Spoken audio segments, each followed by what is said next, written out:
Hi, I'm Jackie Forbes, and welcome to episode 3 of By the Way.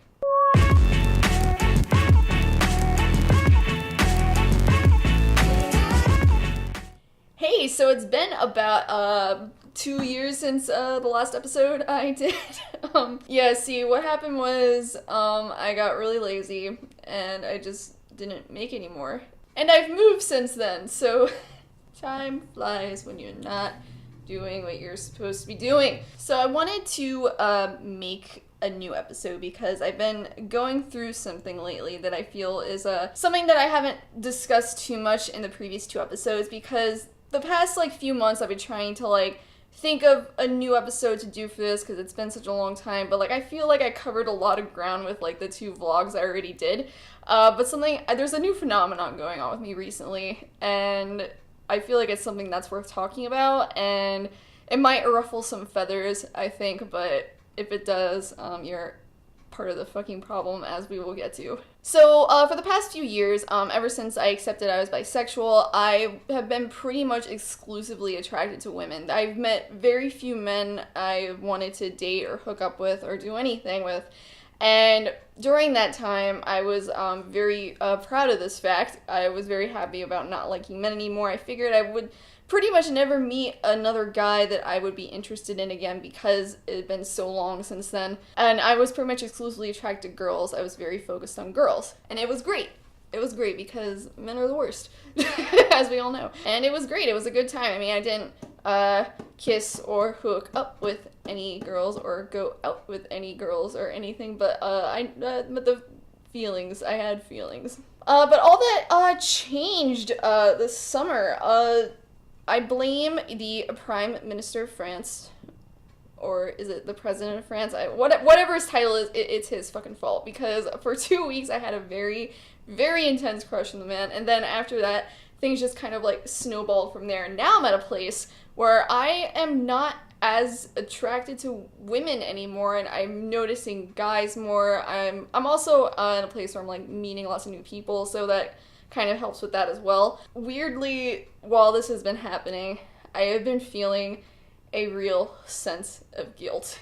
Guilt because there is that pervasive attitude amongst some of the people in our community that unless you are almost exclusively attracted to women, or your attraction to men is very incidental and you're predominantly attracted to women, you're not really queer, or you're not really a member of the community, or you don't really deserve to be there.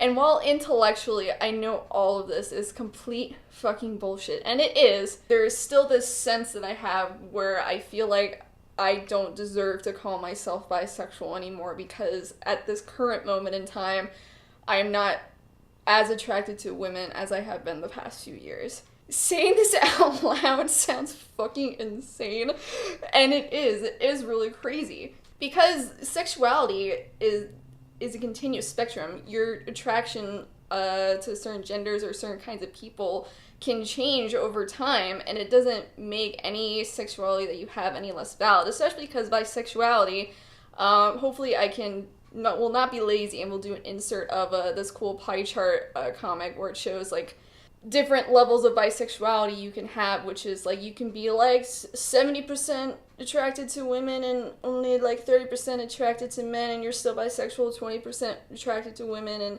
and all this other stuff. And things are fluid and they can change over time. You can surprise. Why am I dancing? Anyway, but yeah, things can change over time, and most of my life I was actually predominantly attracted to men. So the fact that there was a few years there where I was predominantly attracted to women shouldn't, it doesn't change anything. And again, like I said, intellectually and logically I know this, but do I know it?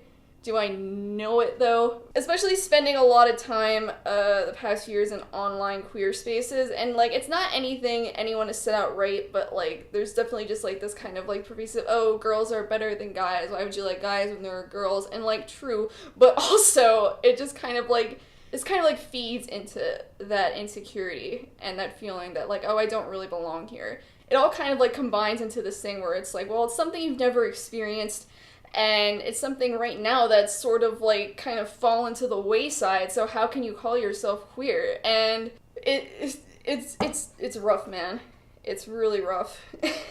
And what kind of doesn't help with all of this is the attitude of some people in our community that, oh, I would never date a bisexual person because, you know, they could cheat on you. And this is something I kind of touched on in at least one of the previous 2 vlogs. And it's something I've never personally experienced, largely because I don't put myself out there at all. Because who wants to be rejected, am I right? But it is something I have, like, seen out in the wild, where there will be lesbians who are like, oh, I'd never date a bisexual woman because she'd just leave me for a man. And I did talk about how, like, this is, like, rooted in insecurity on those people's parts. I think it's also rooted in a lot of internalized homophobia. There's this idea that, like, well, why would you choose to be with someone of the same sex when you have the option of being quote-unquote normal? Of course anyone would choose that over this. And it's a really sad mindset to have. And I'm not saying there aren't some bisexual people who, yes, might get scared of being in a same-sex relationship and go back to the safety of the opposite sex, but it's not fair to paint all bisexual people with the same brush. We're not doing it for attention, and we're not doing it just to, like, fuck with you. It's just who we are. And the fact that you can just kind of, like, dismiss a large swath of your own community. This is your own community. Like, what do you think the B in LGBT stands for? Bees? Like, we're all in this together, man. And the fact that there's, like, this infighting and, like, internal prejudice and, like, all this other stuff, it's really disheartening. It's really disheartening. Bisexual people have higher rates of depression, anxiety, suicide, and it's because of shit like that. We can't even, like, be accepted in our own world. We're not straight enough for the straight people, and we're not gay enough for the gay people. So, like, I guess we all just have to date each other. I mean, that feels like the only option. Either that or, you know, find a non-shitty accepting partner, you know what I mean? But who has the time? But yeah, that's kind of all I have for this video, without, like, repeating myself from the other 2 videos, because I did cover a lot of stuff in the other 2, which you can watch. You can watch them. You can watch them on my shitty MacBook Pro webcam. Not that this webcam is too much better, but at least you can see slightly more details of my beautiful face. But yeah, I don't know if I'm gonna do another one of these. I'm not gonna promise anything. But I gotta tell you, over the past couple years, it's been really great reading your comments and hearing back from you guys, and knowing that I've helped at least a few people kind of, like, understand themselves better. It's meant a lot to me. So I just, if any of you come back for this one, I just want to thank you for taking the time to write to me, and, like, a couple of people have sent me emails as well, and it's meant a lot to me. So yeah, you can follow me on Twitter and Instagram. You can follow my projects on facebook.com/lobsterflipproductions. I'll try to include all those links below. And by the way, bisexuality exists.